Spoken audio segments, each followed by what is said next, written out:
creator of the game Single Unique Power, which we just played, and also several other games, a lot of different games. And actually, that's our first question is, could you maybe talk about some of the other games you've developed? I see on your about section on the website, it said over 50 books. So I'm very curious about sort of the range of games that you might have developed and worked on. Yeah, like the introduction says, I'm Tyler Crumrine. I am the publisher and designer behind Possible Worlds Games. But Possible Worlds Games is me. It is a single member LLC constructed to help make sure that I don't get screwed over by the government for making games as my income. But yeah, I'm very lucky to have come to tabletop role-playing games from actually an English background. So I didn't formally study game design. I studied theater and worked as a dramaturg for about a decade. A dramaturg is a lot to a play in development what an editor to is to a novel in development. So I was already thinking a lot about these literary artifacts that are like scripts for performance. And tabletop role-playing games are very similar in that, it is a unique style of literature that isn't really complete until you have someone on the other end. So Hmm. not that plays can't be enjoyed strictly read or that games can't be enjoyed strictly read, but there is like a special third thing in the combination of like the reader experience and the literature. So I had been working in theater for about a decade when the pandemic hit, and really a lot of that momentum kind of stopped because I was a full-time freelancer. I had a number of theaters that would be like, hey, you can count on us for like one show a year. And when the pandemic happened, a lot of places didn't really have a choice except to circle the wagons. Like if they were still doing projects, if they weren't just going dark, they were like, all right, the people who are on salary, how can we justify their salary, make sure that they have work to do? And the people who are freelancers, like, oh, we don't really have anything for them right now.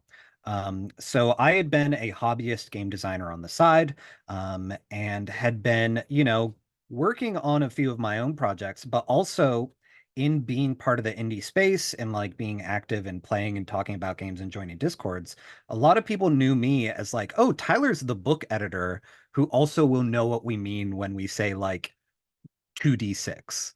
A lot of the Yeah. vocabulary stuff that like it's interesting that like things like copy editing, or even things like content and developmental editing, you know, role-playing games have just as much of their own vocabulary of design as, theater does or anything else. So I got my start in RPGs editing and developing games and making sure that like, okay, from a like sentence structure point, this makes sense. And from there, I started getting more and more into my own design work that I was doing and sharing it with those peers. And so my first big game was Beak, Feather, and Bone. It was a Hmm. project that I just kind of threw up on Kickstarter because I had a lot of great friends and peers bullying me too. And I set it as like a zine quest project with a goal of $1,000. And it raised $20,000. And so suddenly it became, my full-time job by default of fulfilling this game, getting it into like retailers' hands and such afterwards. So once Beak, Feather, and Bone was out there, I was like, all right, this is kind of the best lead that I have on a new career path right now. But I also got really surprised by taxes that year. So I was going to be like, if I'm going to make more, I'm going to make sure I do it right. And if I'm going to be like going to conventions and things, I want to make sure that with my second release, I don't just have two titles on the table. I want to make sure that I have like enough for people to pick and choose between. So that's where the idea came from my Possible Worlds box set. These were 6 games that I had been tooling around with to different degrees for a while, that I felt like kind of checked all of the boxes of my design sensibilities and also my design, like my stylistic preferences. Like this game is very much my love letter to like shonen manga, and things like Right. that. And I also was like, hey, I'm gonna have a sci-fi game in there. I'm gonna have, a dating game in there. Like just different styles that'll be like, all right, so hopefully there's something for everyone. But if someone were to play all six, ideally it would make sense that these were all by the same person. And a lot of what unifies those is something I call dollar store design. With my games, I don't want anyone to have to go and pick up something to play the game that they can't find at a dollar store, if it doesn't come with the game itself. Just because I think that, like, I love a D20. A big fan of having a handful of dice that I can scatter over the table. But, in terms of like lowercase a accessibility, Yeah. game stores aren't always the most accessible space, whether geographically or even just like vibes. And so if I was going to be asking people like, hey, here's a pick up and play game, you don't need to know RPGs, you don't need to be experienced with RPGs. I also didn't want them to have any like RPG equipment. So I was like, hey, if you have Yahtzee, you can play this game that requires six-sided die. Like Hmm. if your family plays like poker every once in a while, you probably have a standard deck of cards on your hand. So that set of games got me up to seven. And then I did an expansion for Beak, Feather, and Bone, got me up to eight. I've released a handful of small experiments on the side. I have a Guess Who styled game. I have a book of like adventure poems. Um, and as all of that has been happening, I've also been very lucky and grateful to be able to continue to do that kind of editorial work, that kind of development work, and do a lot of the things that I was doing as like a literary editor for, plays or books of poetry, just for RPGs now. So I work with World Champ Game Co. a good bit. Dino Berry Press, I've edited a number of their games. Hmm. Weird Age Games, I've done some writing for their products. And I've also, some of it is NDA'd, but I've been brought on as like a design consultant on a number of people who are like, hey, I have this new game concept. I would really love someone to kind of like throw things against the wall and see what sticks.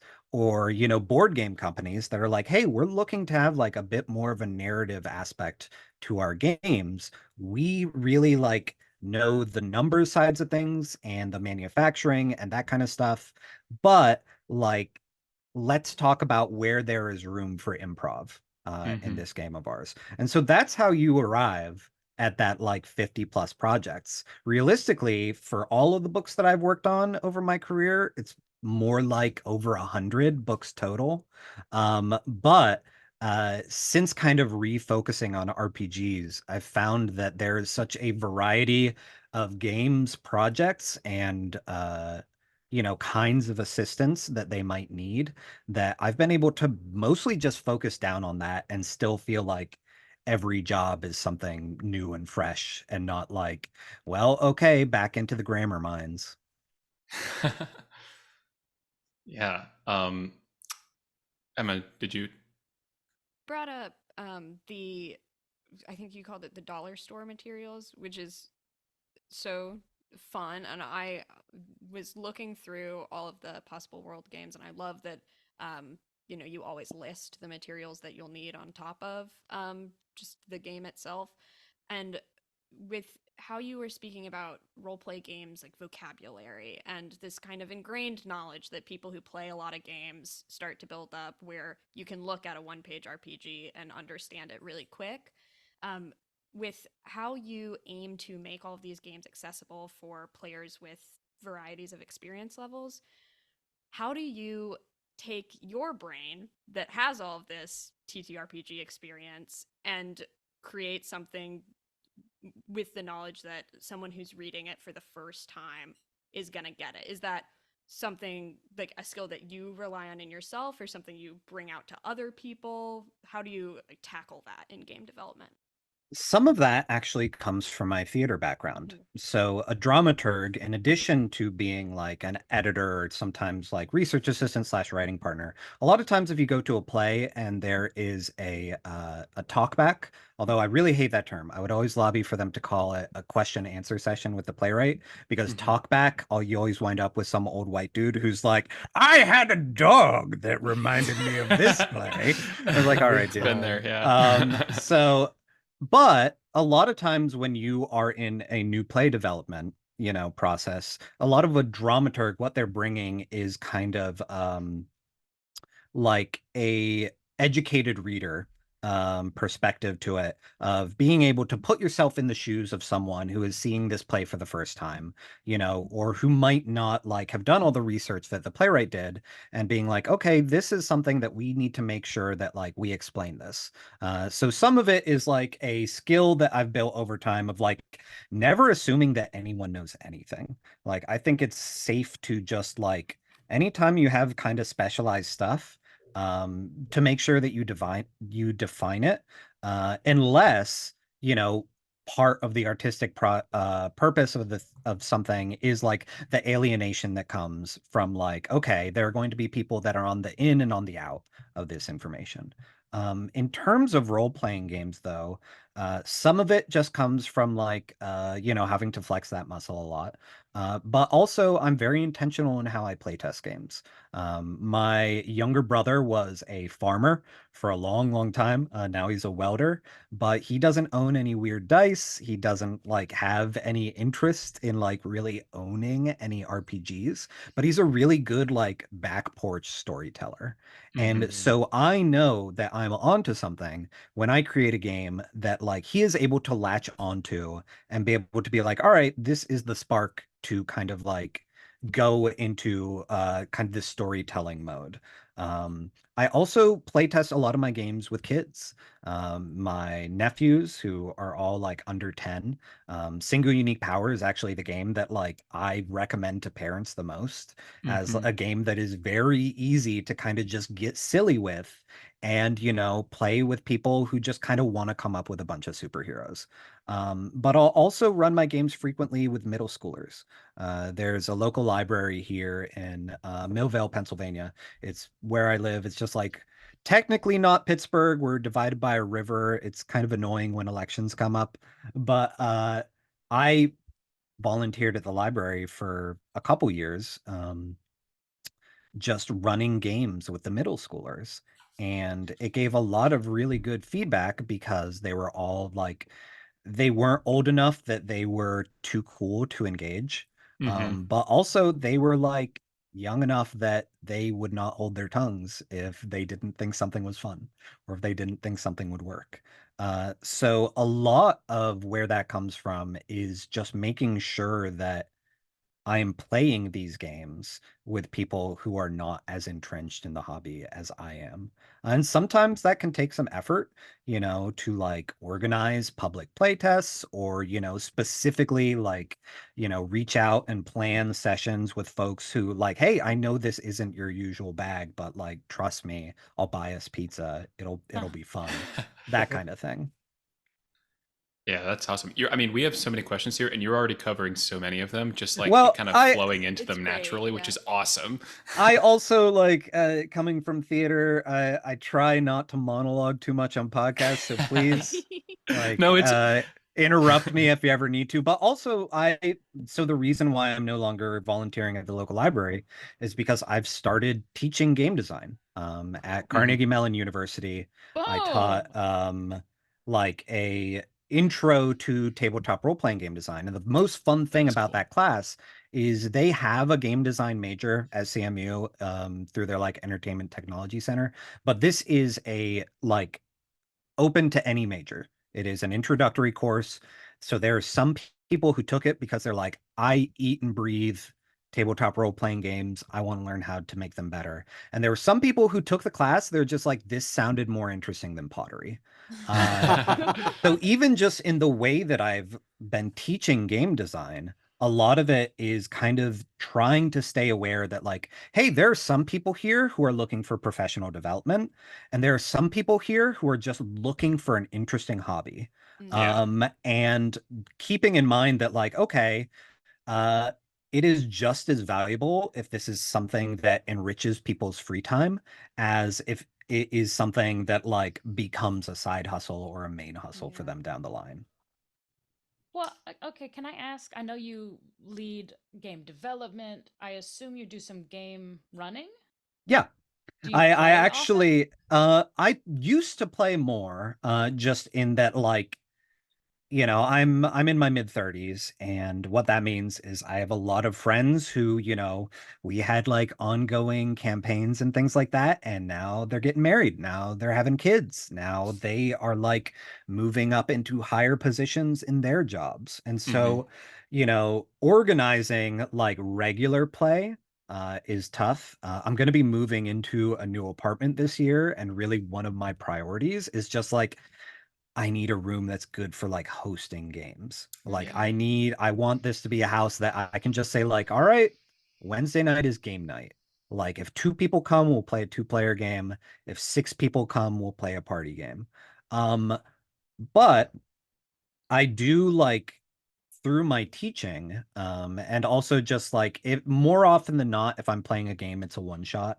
That's part of why I designed them, just because I think there are a lot of lifestyle games out there, and I would rather than try and like compete with the D&Ds and the Pathfinders of the world, I want to design games that like you can put on your shelf next to Pictionary and pull it off and play it when Yeah. the vibe is right. When it's like we have 90 minutes, what can we play in 90 minutes? So a lot of times I will play and I will run those kinds of games in part as research, in part just because like my partner and I really enjoy them, and so do our friends. Um, but through like this design course that I'm teaching, you also have to like keep in mind that there are people taking this class who've never played a role-playing game before. And so part of like how I ease people into even just what a GM is Right. modeling that for them so they can like start to wrap their brain around like, all right, what does this mean for there to be a GM'd game versus a GM-less game, and what's more my style?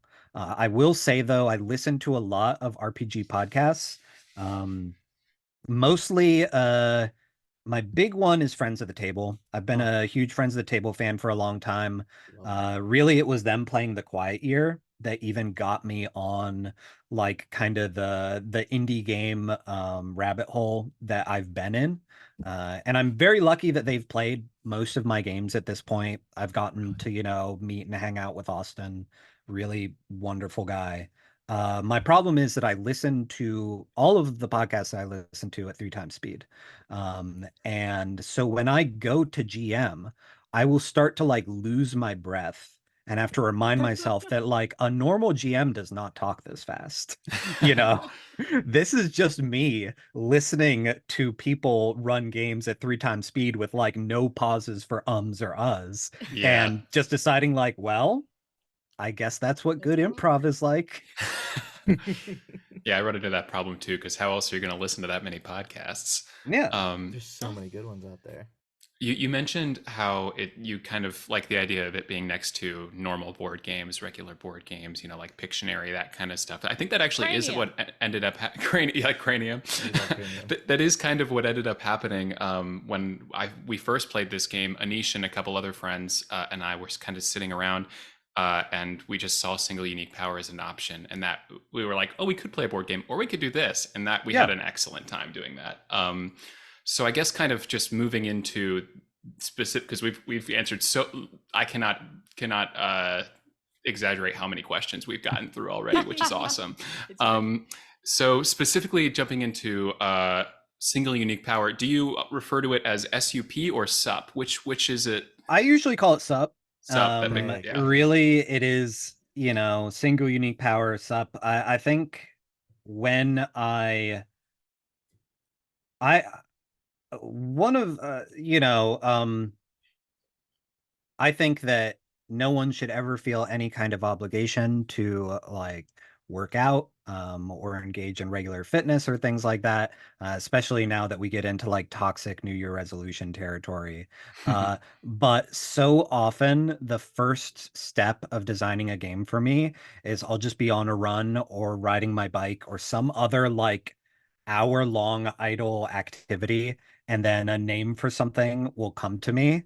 And like single unique power, abbreviated as SUP, just like latched onto my brain at one point, and I was like, okay, I guess I want to do something with this because I like this acronym. Oh, I so really the name came first The name before. comes first on That's most of my nice. games. Really? That's It's fascinating. really, I think, unless the game or unless the name is a mechanic or something that I'm pulling out from a piece of flavor text, usually I like go kind of outside in where I have a name or a genre, and then I try and think like, okay, what would be a complementary mechanic for this? It's another thing I teach. I'm a big fan of games that have like mechanic as metaphor. So like your dreads of the world, where it's like a Jenga tower represents the tension inherent in the game. Hmm. So a lot of times, like I will be thinking like, all right, you know, what is kind of like at the heart of this, and how do I build a mechanic around that? Although there are also plenty of times where like, a mechanic will just lodge itself into your brain and you'd be like, okay, ice melting as a time mechanic would be a cool idea for a game. What thematically goes well with that? Like, is this a game about global warming? Is this a game about like how much work Frosty can get done before he goes to like puddle jail or whatever? Christmas one Um, shot. yeah. So I would say it's probably like 70-30, where the name, the concept comes to my brain and then I add mechanics, versus the times where I have like a mechanic that I'm just like, oh yeah, I really want to work this into something. Well, let me But ask, since we're on the sub name, it might derail us, so please hold on to that, Ani. Do you take me on the ever ride. do you ever get people with they'll say, "What's up?" and you'll be like, "Nothing much." I You ever do that or no? I know I dream of that day. It keeps me up at night, just waiting for the right person. Um, but it's definitely how I've always thought of it. Just like, what's up? What's up? Um, That's how we should have Nothing started. much. yeah. Yeah, sup, Tyler. What is up? Well, it really is nothing much. It is I'm very happy with the game. And it's one of my favorites to play. But it is also like it is a game that like I don't hear as many like play reports, as I do Hmm. other people's games, because I think that it is a like, you know, it's kind of in that like session zero space of a lot of people play it, to kind of generate the setting, and then like once they, play like some other system with those characters, that's where the stories come from. That's where like it's, like, oh, this was a really great moment. And I think that there are some games where the expectation is like, oh my gosh, this is going to be, you know like this huge transformative experience for my players, and like this is going to be like the best story they've ever told. But I kind of like designing games that are like layup games that are, Hmm. kind of one half of like, all right, take this, get what you want out of it, and then, be that much more prepared for the next thing. Can we give you our play report? Because Oh yeah, sure. I mean, I'll we listen to the podcast too, but I'm curious. uh it was just so fun because it started with one word, which was shell. Yeah, Ooh, we did shell. that's a good one. Right? It completely like evocative, and we turned it into like a power system where people are bonded to a shell that they randomly pick up. And depending on the quality of the shell, you get a better power.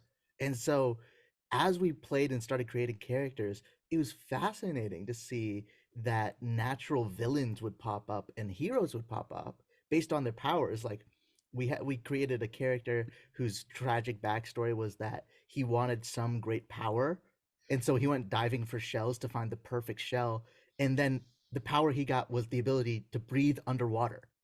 Yeah. So I like that is so much of like exactly what I hope for with this game. I am a huge One Piece stan. Like I have a One Piece tattoo. You know, it's yeah, it's like, Wow.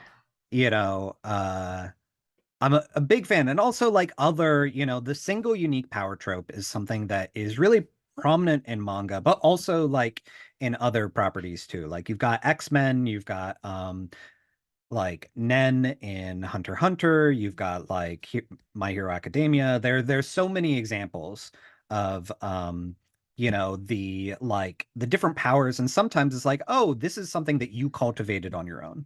You know, it's like this is a power that is an extension of like your personality or your backstory. But one of the things that I really love about One Piece is that it's just like luck of the draw. You Yeah. bite a devil fruit and sometimes you get something really good, and sometimes you get something really bad. But you can only have one, and it's kind of luck of the draw. And so part of what like I wanted single unique power to do, and part of why I leave, you know, so much of the character elements until the end. Like it starts with the power, and then it be like goes to the weakness of the power. Then it goes to like, all right, let's start talking about the personality of the character, and then let's start talking about their backstory. And then you don't name them until the very end. And Mhm. part of that is because I wanted to give people the opportunity to kind of like slowly settle into like, is this, you know, like a really significant power, or is this like kind of a bad draw? One of my favorite examples from One Piece is this guy Katakuri, Charlotte Katakuri, part of the Big Mom Pirates. Love the Big Mom Pirates. But he has mochi powers, like the, you know, the rice like gummy Mhm. dessert.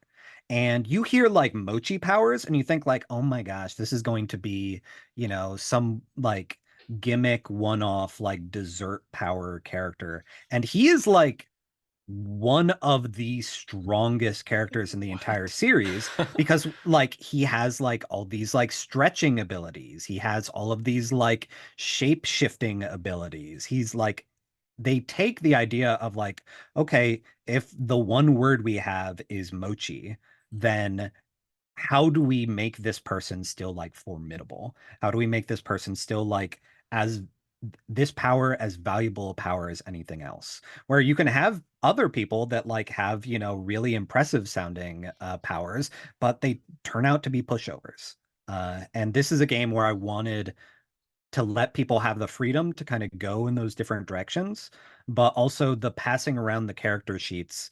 I was hoping that there were some instances where someone would be like, "Oh my gosh, I can't believe I got the toilet power," and they pass it to someone else, and they're like, "Well, this is like a water planet, and you know the ability to cause whirlpools would actually be super OP." See, that's kind of exactly how that character Anish mentioned came up, because like I'm looking at the sheet right now because we did it all digitally and have the different colors. One person did the breathe underwater and the undoing, which was I think lead. Like being near lead causes them to lose that power, and Lead then they poisoning. passed the card, and that's when it got over to this person being a villain, because I think that they must have passed it to someone, and then that person was like, that's kind of not a great power compared to some of the other ones we've done. Maybe they're greedy, resentful, and a hoarder. Yeah. Like I think that collaboration is really what encourages such interesting characters Yeah. like that.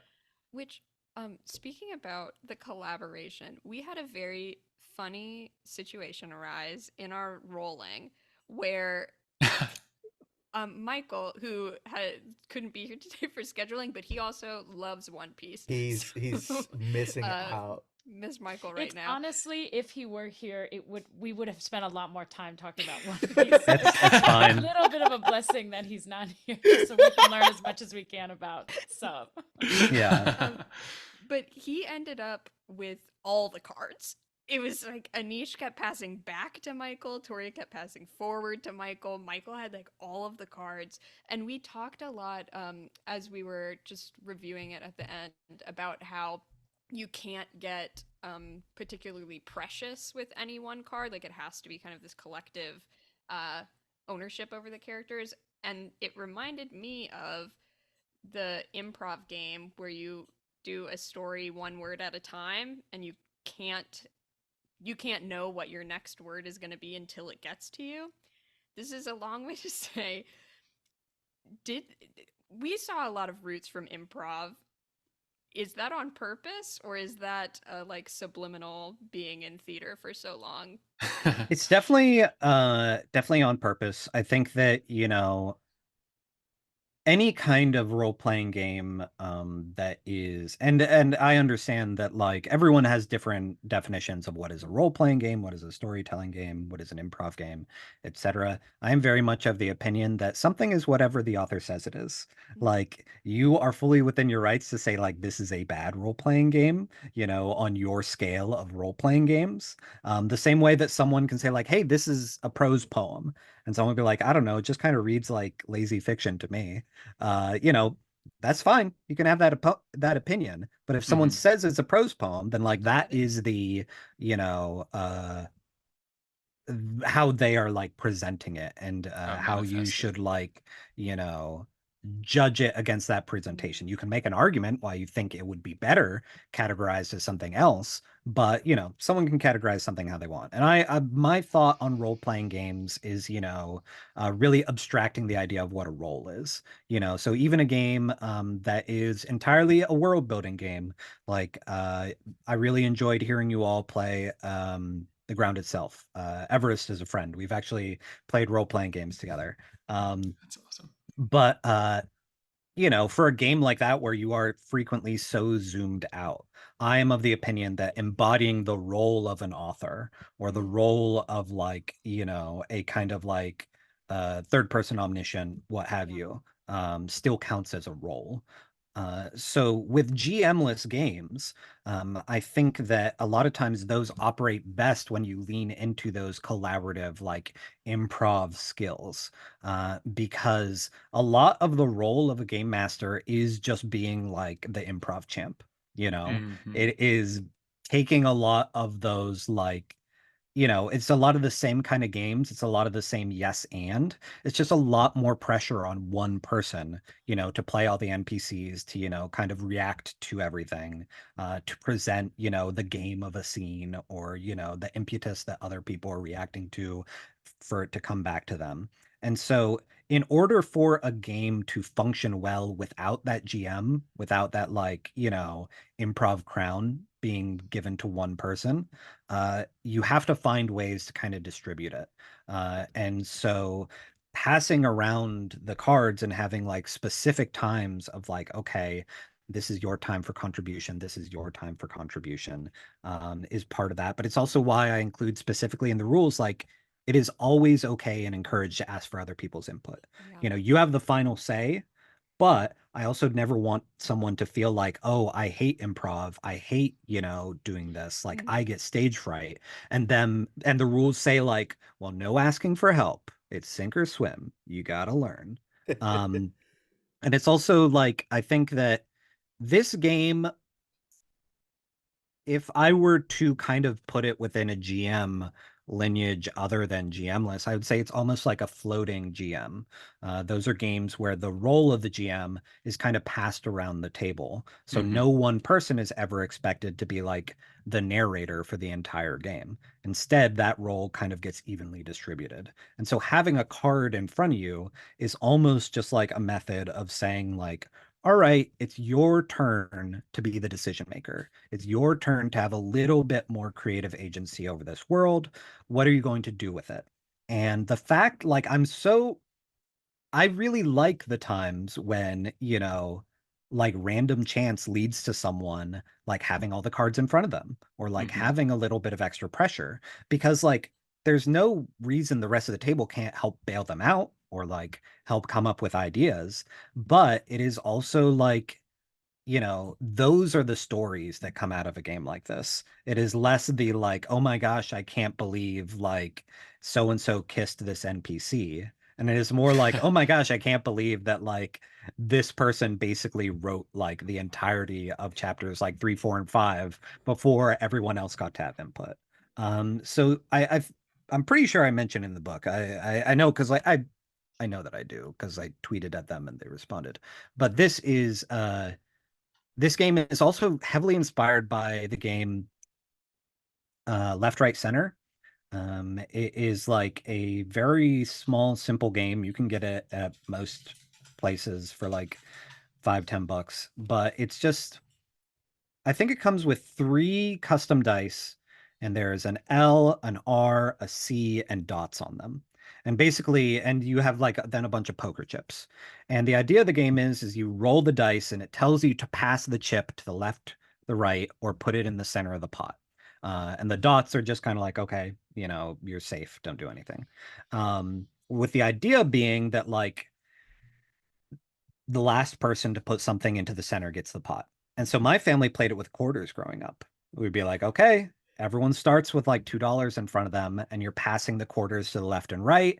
And then like it goes into the center, and whoever gets it, like, you know, if there are 5 people playing, maybe they get $10. That's fun. But there were always those fun moments when like Uncle Billy would have all the quarters in front of them and just be rolling dice over and over. And there would be people to the left and right of him without any quarters being like, come on, get a right, get a right, get a left, get a left. And I think that is like, that is a gameplay feature, in my opinion, not a glitch, of like having the tension of being like, I have a really great idea. I hope it comes to me. When you do listen to the episode, that tension will be apparent. Wonderful. Great. 1000%. We keep talking about theater, so I have to ask this question. It's no secret that for people who love the arts and theater especially, the transition to RPGs is pretty natural, especially for you, a new play dramaturg, somebody whose literal job is to pretty much collaboratively explore the possibilities of a new possible world. That being said, when you made the change to go into designing RPGs, is there something that your theater background did not at all prepare you for?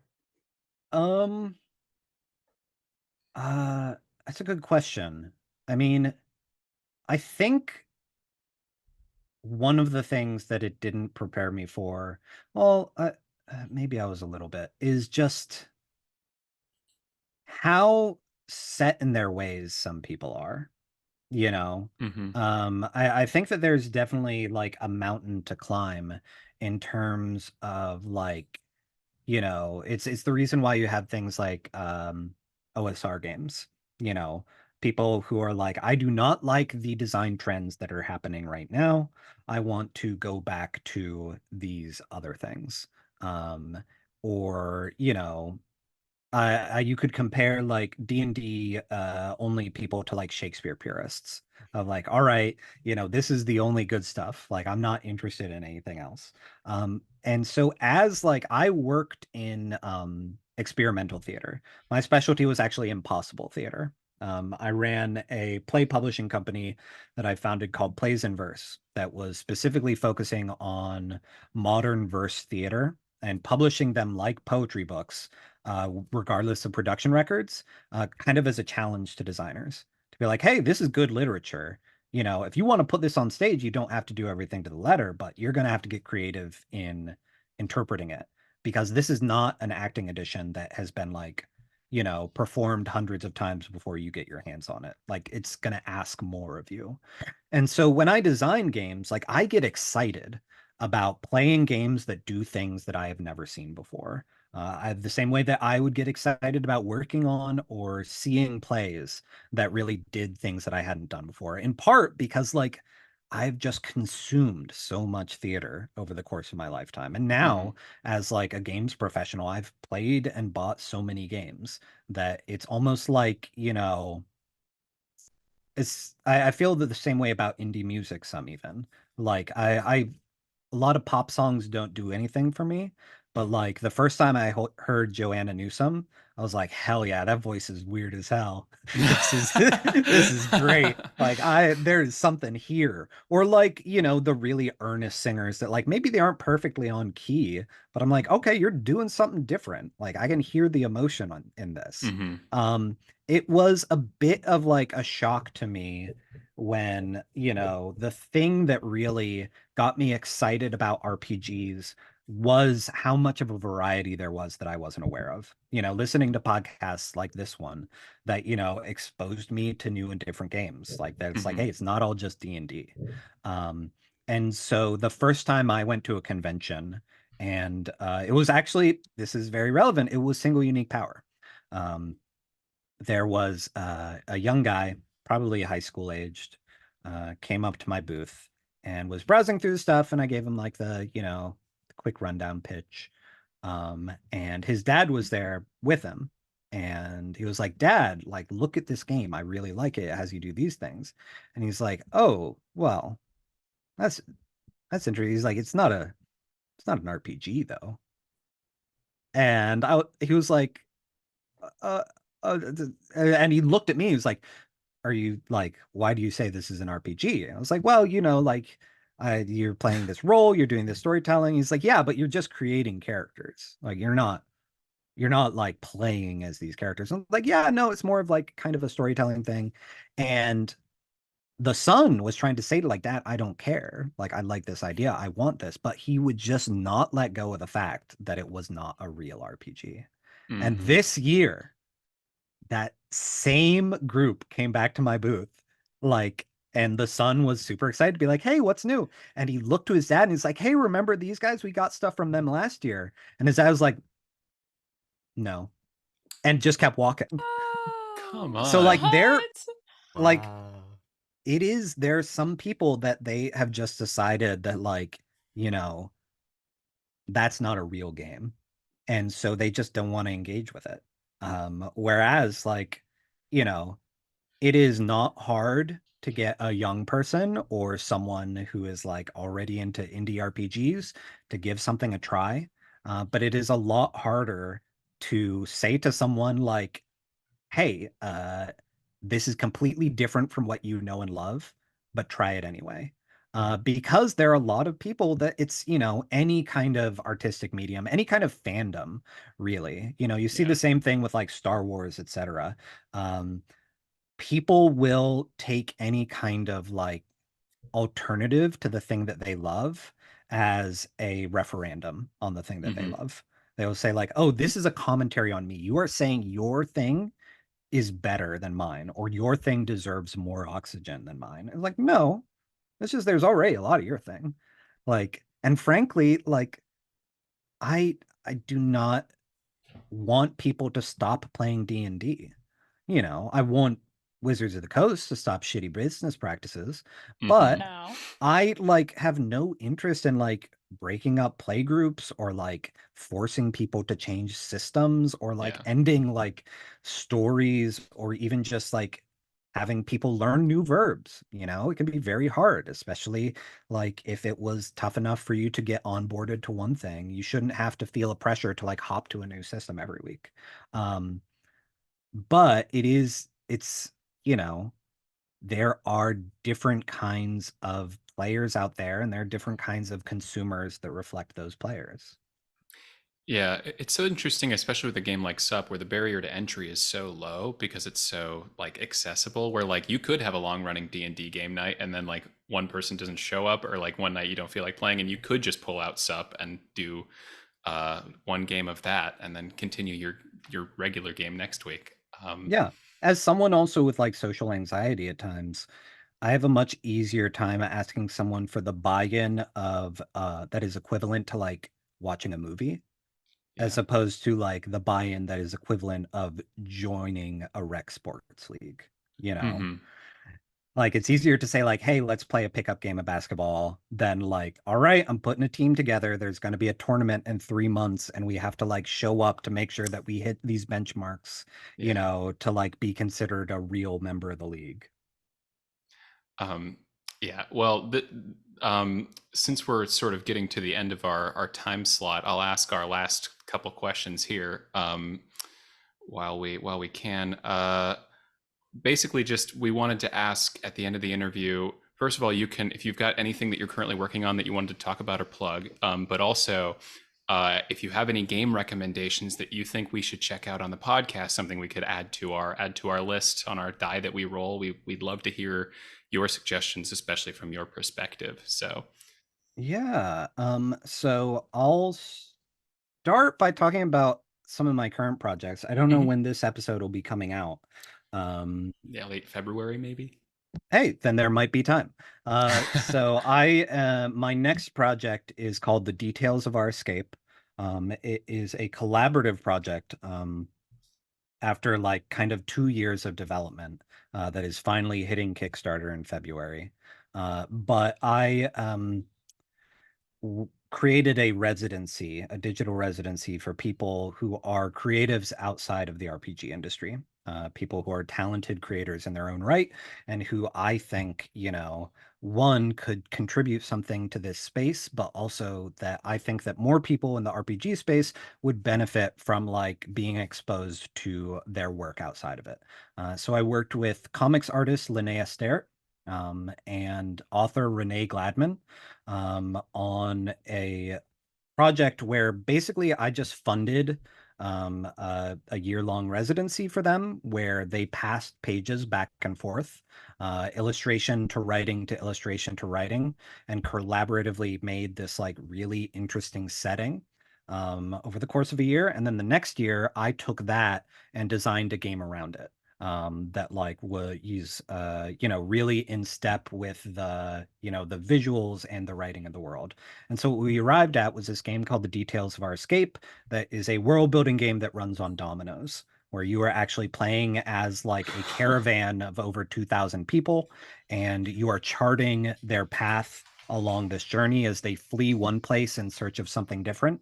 And you see what kinds of things they observe on their journey, what kind of discoveries they make, trials they go through. And you also chart how many people depart the caravan at each leg of the journey to see like how, and talk about like, all right, you know, what is worth seeking, what is good, and what is good enough when you're trying to find something better for yourself and others. So really excited about that game. I'll be talking a lot more about it in February. If you go to possibleworldsgames.com, you can find all of my stuff, including a newsletter in case all social media ceases to exist at the drop of a hat. Could happen, honestly, at this point. And then also there's a game that I've been developing for a while as well called Bad Bad Bad. And it is a fan fiction game. It is very much the polar opposite to my like world building first style of game creation. Because part of what I've found is that as much as some people might like having an opportunity to say like, hey, we don't have to learn Faerun, we can make our own setting that we all have equal buy-in for. That's really intimidating for some people. Even creating a character, coming up with a name for someone can be really intimidating.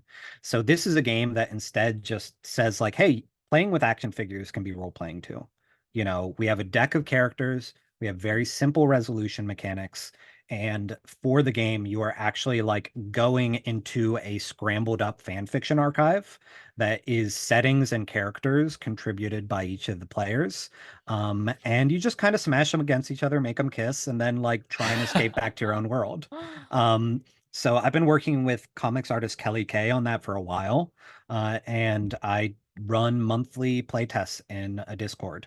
That is something that I'm really committed to making sure Kelly doesn't have to crunch on this game.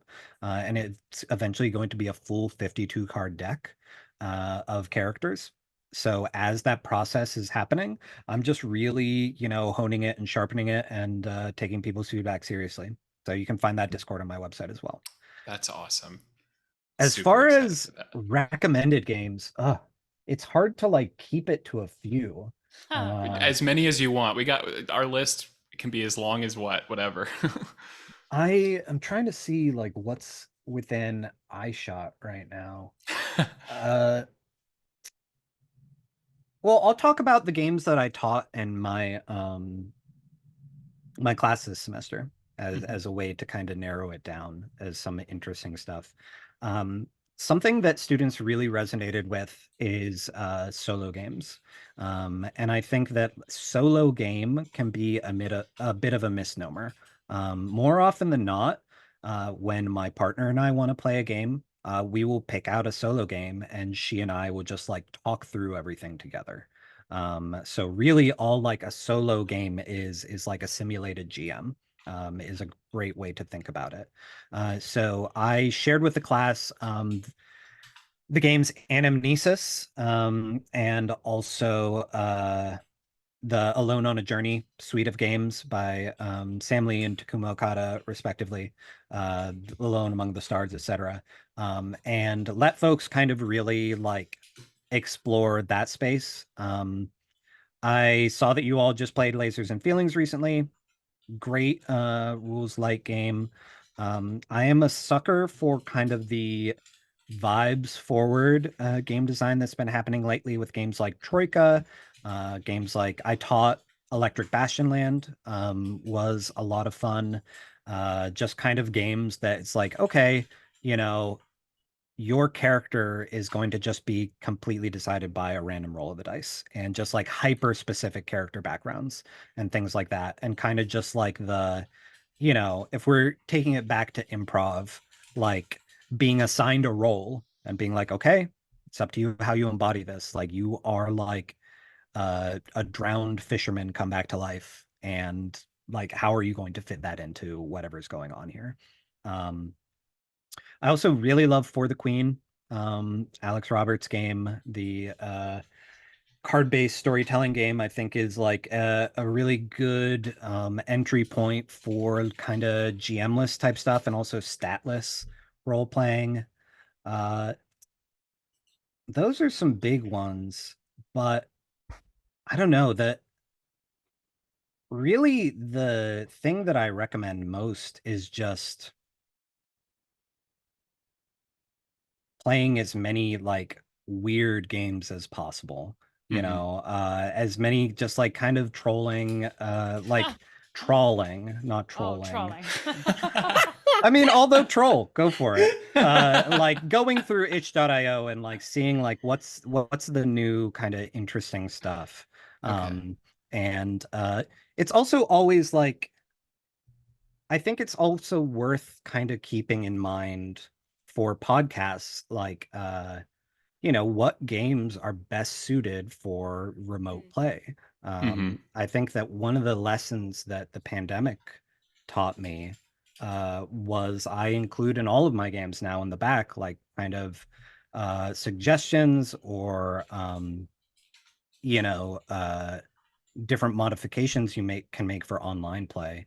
And Yeah. really that has helped me design more capital A accessible games as well. Like one of my games, Hounds, requires like the stacking of D6s into a tower. And in like designing a remote alternative for that for when you're not all in the same room, like I kind of stumbled into a satisfying alternative for people who, like dexterity, like hand tremors or something might make that game inaccessible for them, or Hmm. even have it like repeated, like reaching onto the table and things like that. So really like the best games to play on a podcast are the games that are aware they might be played on a podcast and that Yeah. like aren't so hyper specific that it is going to like affect the review process and like kind Hmm. of the like the experiencing a game on its own terms by trying to like take it from its possibly its like play tested setting and forcing it into something remote.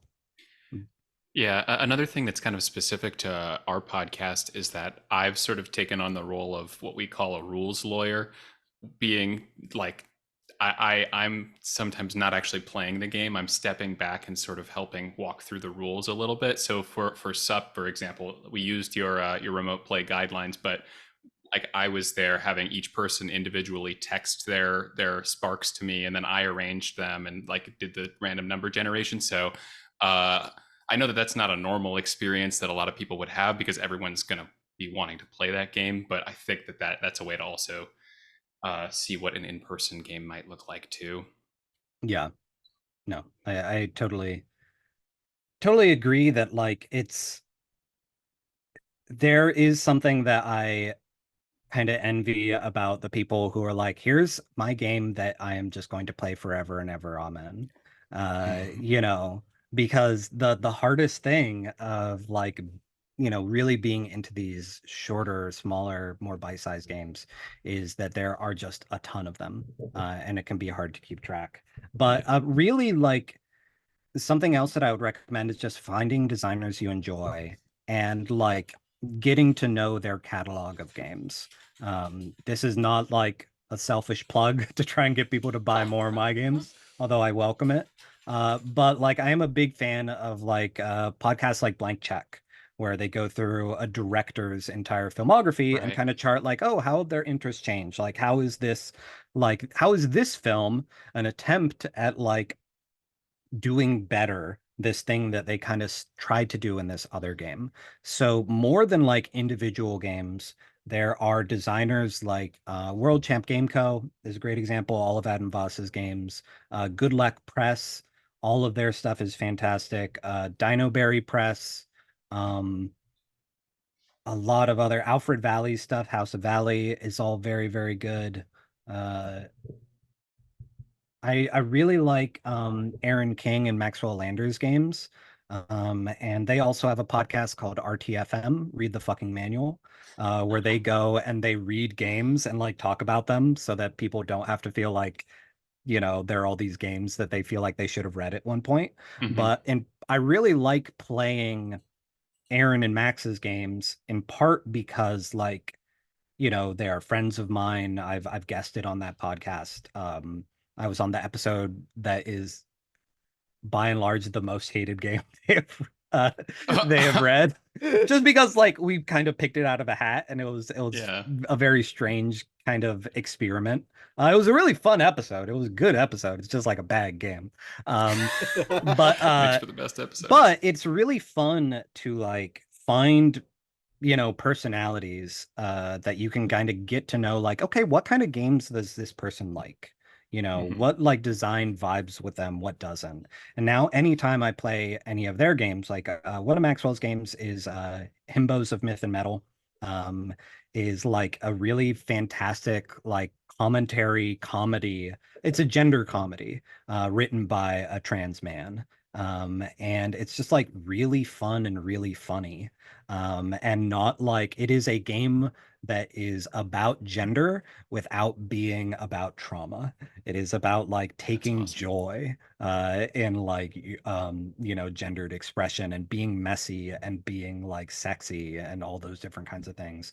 Or Aaron King's game, Patchwork World. I think it's up to third edition is the most recent, but it is a powered by the apocalypse game where there are just hundreds of moves, and like your character is just kind of what moves do you have. A great move from it is parents were eaten by a whale, and anytime you roll, like there's a chance of a whale attacking, and anytime a whale attacks there's a very small chance of finding your parents inside.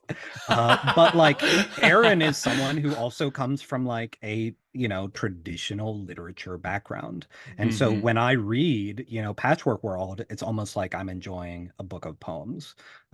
So like getting to know people, getting to Yeah. know designers and like their interests outside of games. Like Adam Voss is in the band La Dispute, so writes a lot of games that are music related, and also is like a horror aficionado. So a lot of their stuff is involved by influenced by, you know, vintage horror type stuff. Same with Will, and is a like a trained jazz musician, and you can see a lot of that kind of improv sensibility, like Mhm. that kind of like iterating on themes in their games. And I find that like as someone who, you know, thinks very holistically about games, a lot of times I feel like I enjoy a game the most when I like, you know, am able to appreciate like where it came from. Yeah. But that's really more like a plug for, you know, just like any kind of hobby that like you're going to enjoy it the most if you just, get involved and actually engage with Yeah. creators. Well, in the vein of visiting creators, like already from when we first played the game and after this conversation, especially, I think we definitely would be interested in playing one of your games again. I've specifically one that I've really got my eye on right now for us is Scene Thieves. Scene Thieves, I think, especially with our theater background, would be, I think, pretty perfect for us to play. So if we were to play one of those, we would love to have you back on again, maybe, because then maybe we could have a longer conversation about theater specifically. Oh, yeah. We've got a lot of questions we didn't ask about theater because we wanted to focus on sup.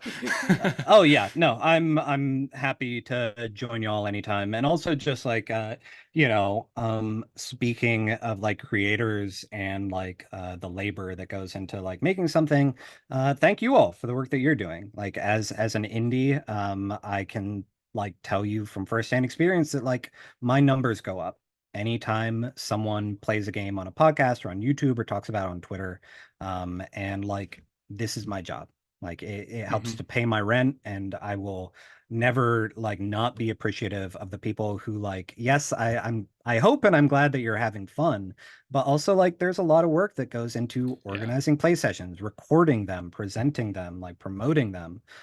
So from myself, people like Everest, any of the other designers whose work you play, like thank you for also just like, sharing your time and joy and like recommendations with the world. Oh, thank It's you. so much fun. Thank you. Yeah. I mean, thank you for taking your time to talk with us about it. With this podcast, we sort of our goal is to get things from what we call every side of the table, being whether it's players, GMs, and writers. We want like anyone who's interested in the hobby to have as many perspectives as they can, just to be familiar with games if they're interested in playing them. So, yeah, it is so awesome that you joined us for this, and we hope let's do it again soon. Yeah, that'd be awesome. Hey. If there's anything else you'd like to plug or say, go ahead. But other than that, thank you. Yeah, just Thanks so much. hey everybody, please be cool. In general. Words to live by. Yeah. Well, maybe we'll see you at another table. That's our little thing that we say. That's our closeout.